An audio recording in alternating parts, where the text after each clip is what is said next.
Hey, Beasties here, and welcome to the last regular season battle of the Little Cup Draft for the VDL. This week, or this is in the final battle. I am fighting against the dozing Darumakas. So before we get into our match, what we can do is look at the current rankings of the draft. If you look, am here in Group C, and I'm the leading of Group C. And no matter what happens in this, I will not only make the playoffs, but I should also make it win Group C. However, if you look at the other two, who the winner of Group A and Group B, um, they are at +6 and +7. So if I go 2-0, I'm guaranteed to be tied with the best record in the entire league. And if I go 2-1, I'll be tied for second best in the entire league. The reason why this is relevant is whoever gets the top two ranked teams in the league will get a bye in the playoffs. And so hopefully I can get the 2-0. So let's go into this week's match. So on the left is my team. It's the same as it has been in the previous videos. On the right is my opponent's team. So looking at my opponent's team, there is a couple of really noteworthy things, but the big one is that my opponent's team is very bulky and has a very good trick room package. So we see that Marowak and Dindino are both very good offensive Pokemon and are very slow. They have Ghastly and Bronzor who both set up Trick Room, and Laleep is a really bulky Pokemon who can work inside a Trick Room. And so the big thing is that I want to be able to prevent my opponent from setting up Trick Room. But in addition to that, my opponent's team also has Mankite, which is one of the few Pokemon that can set up Tailwind. And so my opponent has the ability to set up Tailwind or set up Trick Room and either outspeed me or underspeed me depending on how they seem is appropriate. And so this is kind of makes a difficulty of should I prepare to counter Trick Room or should I prepare to counter Tailwind and what's the best thing to do. With that, let's get into the specific team I brought. So this week I brought this team. So I brought Guts Machop with 0 speed natures and minimum speed. So the idea with this is that it's a good Pokemon to go into Trick Room if I believe my opponent's setting up Trick Room and I don't want to counter it. It has Bullet Punch, Thief, and Rock Slide, which hits almost everything on their team for at least neutral, but it hits almost everything on the team for super effective. Below that, we see I have Purloin. Purloin is Prankster as usual with Snarl, Play Rough, Charm, and Copycat. Charm is able to prevent stuff like Marowak from doing a lot of damage. Snarl can help with like Mankite and Laleep for doing a little bit less damage and get a little bit damage itself. And then Copycat is a good way to kind of counter Trick Room retroactively because it can, if Trick Room was the last move used, then I can Copycat and use Trick Room at the beginning of next turn. Also, it lets me do some relevant things where I can attack with my other Pokemon. Next is I have Download Porygon with Berry Juice, and I gave it mainly special attack, but pretty reasonable bulk. And I gave it Recycle so that whenever it uses its Berry Juice, I can actually use it over and over again. And so if I'm in a late game situation in which my opponent needs to kill me in 2 or 3 hits, I can just continuously recycle my Berry Juice. In addition to that, next we see I have Rufflet. Rufflet is Hustle with an EV Light, max speed, max attack, and some good HP. And then as 4 moves, maybe I should run Protect over one of these, but I decided to do this. Pretty much this hits almost everything on their team for super effective, that combination. I gave it the EV Light, and it should survive most attacks, like Max Rockfall from Marowak is a big one. And so hopefully it can take some hits and do some damage. Next, we have Ponyta with a Sugar Berry with Will-O-Wisp. So the idea is that hopefully it can burn some of their big Dynamax threats. Alternatively, it can do some good damage into some of their Pokemon. And the Sugar Berry can help it survive some non-Dynamax moves from Marowak. And finally, we run Choice Scarf Inkay with Contrary and enough speed to outspeed everything. And it's kind of doing what it normally does. Honestly, I haven't prepared much for this battle because I've had a lot of battles in a short time frame. So hopefully it goes well. We'll see. So let's get into the matches. This is our first match. We see on my opponent's team that they pretty much have, Trick Room stuff, not Trick Room stuff.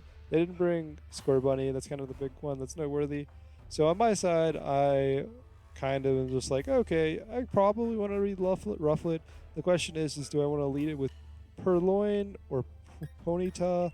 And I decide that I'm just going to lead it with Ponyta. And then I should probably get Porygon in the back. And then other than that, I was deciding whether or not I want Inkay or Machop. Machop is better if they get Trick Room up. Inkay is better if they don't get Trick Room up. So I decided to just go with Inkay, and because I was hoping that they still don't get Trick Room up.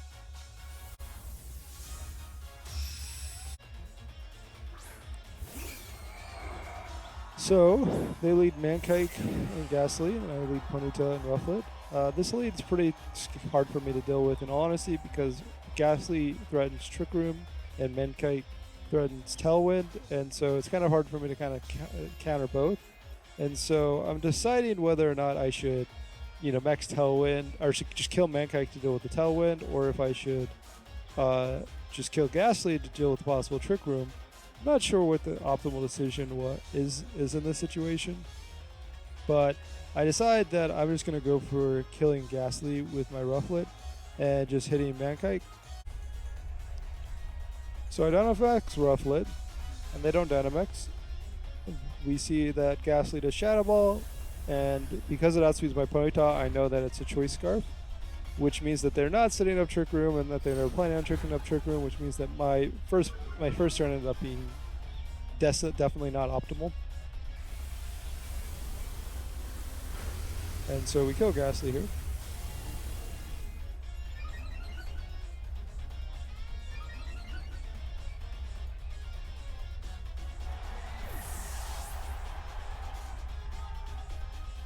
And so they get up Tailwind.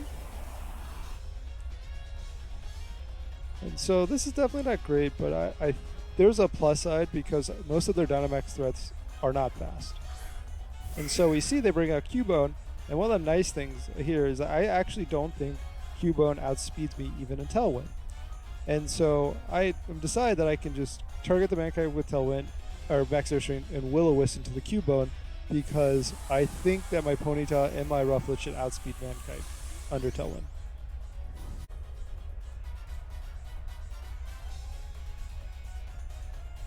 And so here we see that their Mankite actually outspeeds my Ponyta and Tailwind, so I'm a little bit surprised and that ends up making my play incorrect because I probably should have killed targeted Cubone if that was the case. But I ended up getting the hit on Mankite, and now I'm at +2 speed. And so now I should outspeed everything with my Rufflet. And even though I didn't get the burn off, my Rufflet has an Eevee, so I believe I'm pretty sure I should be able to take this. And I end up taking it, not incredibly well, but well enough.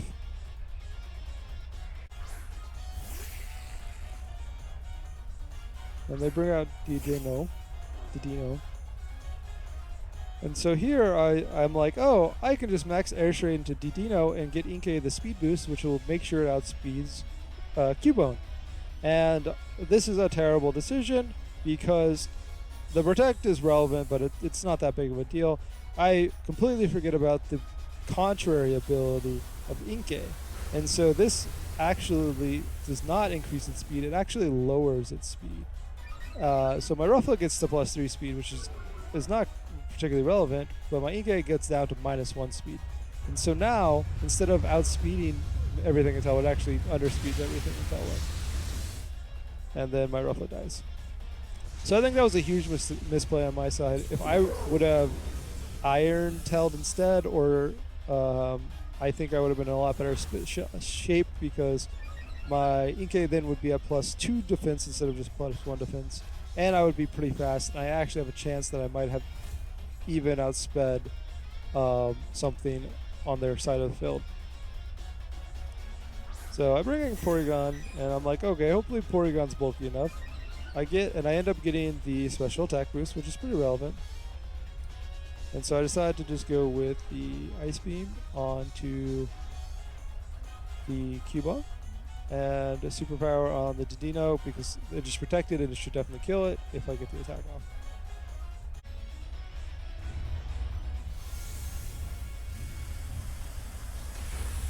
So the max break into Inkay, which sadly kills.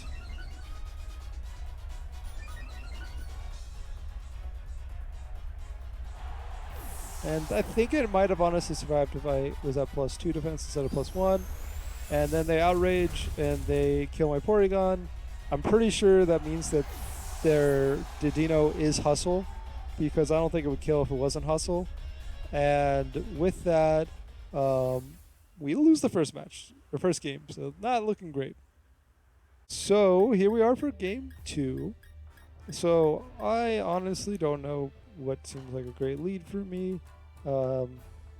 Like, I felt like I was in a very good position, and so I'm just debating whether or not I should do it again. I'm like, okay, would Purloin do anything? I'm like, Charm does a little bit to Marowak, but doesn't do much against Dino.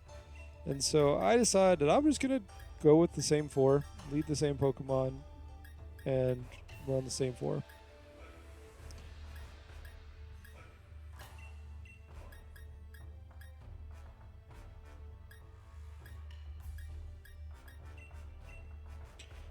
Yeah, so the idea is that I think I lost because of some questionable decisions, and I think I'm like, I should be able to win if I actually make good plays. So they league Bronzer Mankite, so very similarly to last time, which is a Pokemon that threatens Trick Room and a Pokemon that threatens Tailwind, just like it did last time. I'm debating what I want to do, whether I should just kind of kill the Bronzor by doubling up into it, or kill the Mankite, or try to kill the Mankite. I decided to split up my attack, which I think is a wrong decision. I think I should definitely double it up into one spot. I think this lead is a little bit awkward because Ponyta is faster than Rufflet, and so I'd like to double up into some certain Pokemon, but it's a little bit hard to double up when my Dynamax goes second.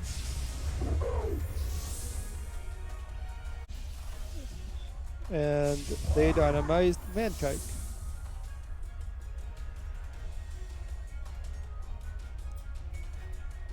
So I Flare Blitz into Bronzor, and we see that Bronzor is likely not Hebrew because that does a lot, but it does not get the kill.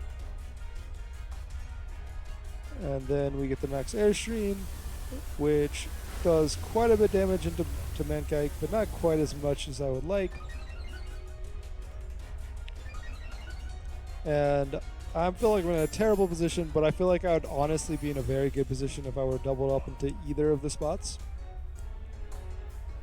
So they max Hellstorm, which is fine because I'm pretty sure Ruffles take this very well. And it doesn't, not very well, but pretty well. It should be able to take another one.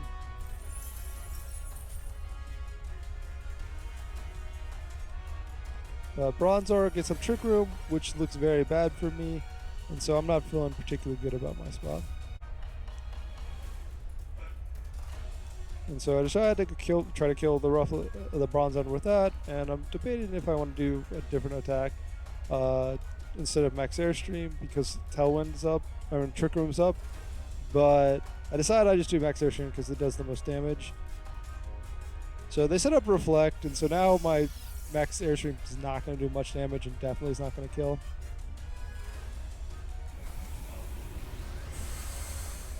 They max guys into my Ponyta, and my Ponyta dies, which is a sad day for the Ponyta.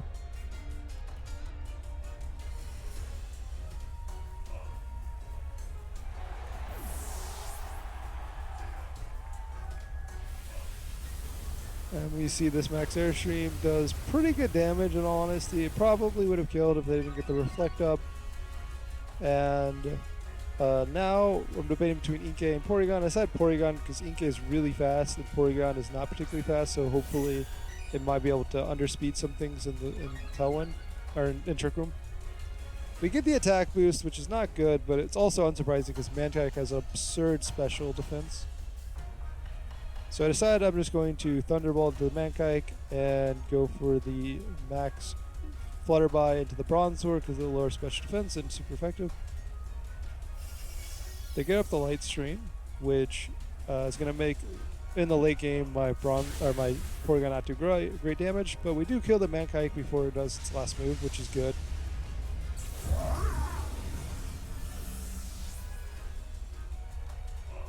And then Rufflet here gets the kill on Bronzor. So now it's 2-3, but they have Trick Room up, and so I don't feel like I'm in the best shape, but I feel like there's a chance. And they have Dedino and Cubone. So we got some hope because Dedino is likely Hustle, like I said earlier, and so that means it has any move it clicks might have a chance to miss. And so I decided to just Ice Beam it, and I decided to Brave Bird into the Cubone spot. I think it's a terrible decision. I definitely should have doubled up on one of them because, yeah, I was thinking that I just forgot about the screens here, and so it was really dumb. I get bailed out because the Rock Slide misses Rufflet, which probably would have killed Rufflet, but there's a chance it could survive. And then the Outrage goes into my Porygon and kills my Porygon.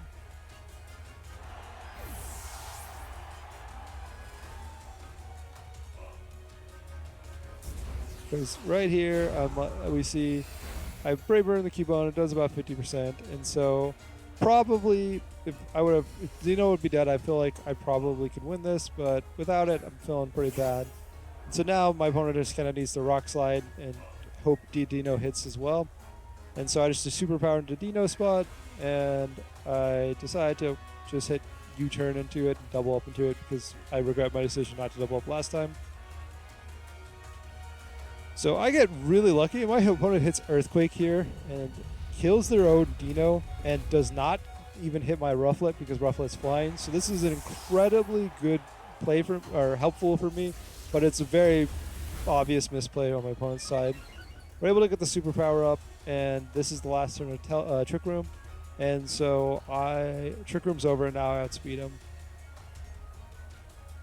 And so this is very clearly over, and I think that there's a chance I could have won if because Dino could have missed if they would have done a different move, but I think they'd probably had this in the game. They're in the bag.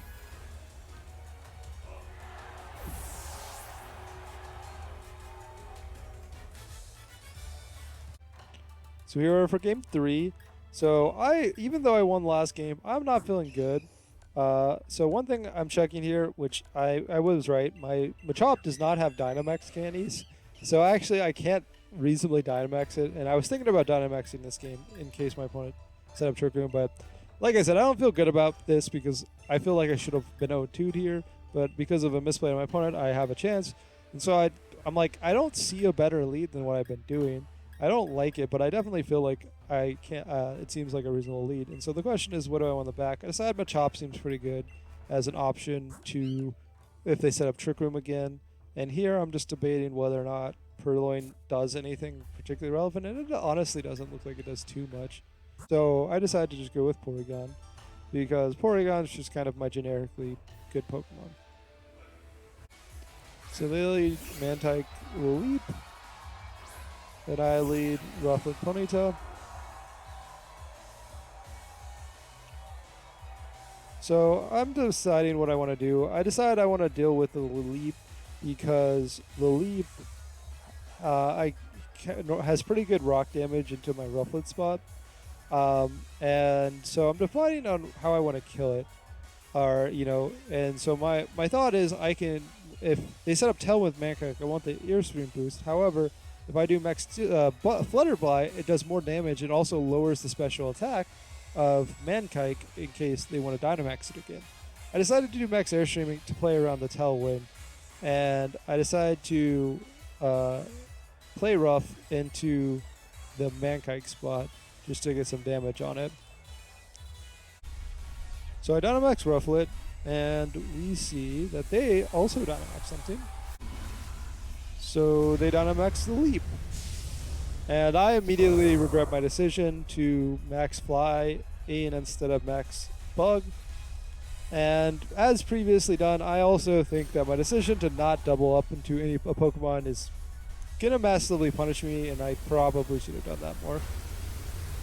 So it does about 50% to the Leap, which is reassuring to a certain extent. And I get the speed boost. But they Surf with Little Leap, which has Storm Drain, which increases its special attack, and I feel very bad. The Leap doesn't have the greatest special attack, so I have a little bit of hope that I survive this, but I'm not feeling particularly good.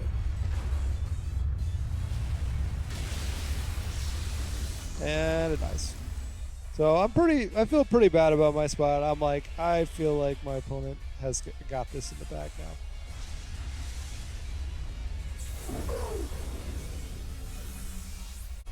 So I bring him a chop because I'm like, I can set up protect and then maybe bullet punch does pretty good damage until leap. And I'm debating on what I want to do. And I decide to just Flare Blitz until the leap because that is going to do pretty good damage. And I decide to max guard the leap, which is really good. That means they add really little damage into my stuff. And so Flare Blitz doesn't do anything, but also my opponent air slashes into the protect of my chop. So basically, this turn led to literally nothing happening, but my opponent lose one turn of their Dynamax, so I feel very good about this turn. Sadly, the sand gives the berry juice from the Mankite, but I do get the Flame Ward boost, and now my chop does a lot more damage. So I decide that I need to kill the Leap, and so I'm just going to Bullet Punch and Flare Blitz into it. I'm like, I'm probably going to lose something here, but I need to kill the Leap here, or I'm 100% dead.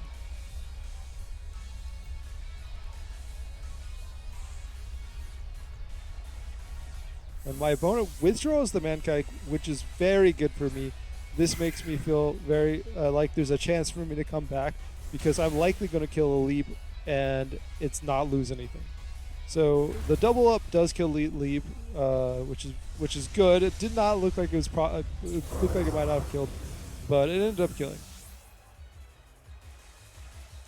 My opponent dies from the recoil, and it would have died from the sand most likely anyways. And Machop takes a little sand and burn damage.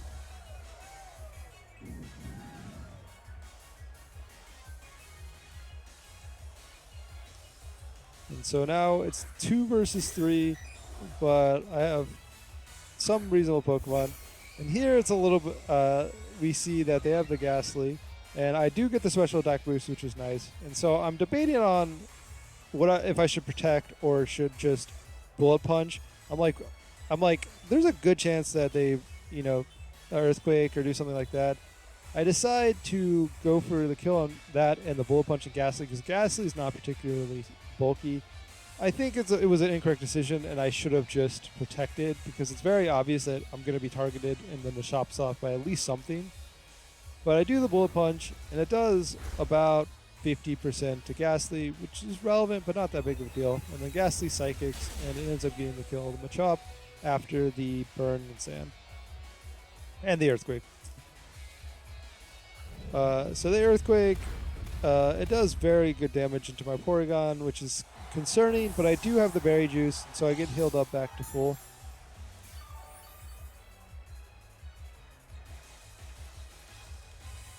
And the Ice Beam kills the Cubone here, and so I have some hope. I don't feel great, but I have some hope. The question basically becomes is who is going to be doing more damage, the Mankite with Air Slash or the Ghastly with Psychic? And I'm honestly not sure. I probably should have did a damage calculation of this in all honesty, but I thought that Ghastly was the bigger threat, so I decided to target the Ghastly. If I were to target the Mankite, I think I probably could win here, but I decided to target the Ghastly, which I think is a mistake in the end. Because we see that this Ghastly does very little damage. And then we get the Air Slash, which ends up doing about 15 damage, but it was a crit. The crit ends up mattering, but not too much so.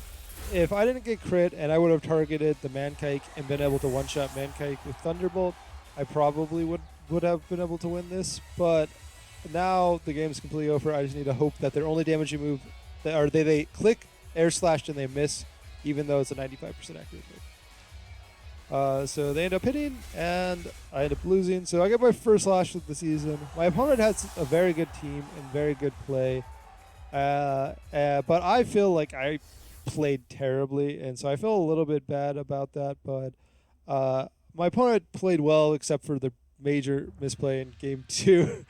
But overall, I had fun, and I hope that I can do better in the playoffs. Thanks for watching.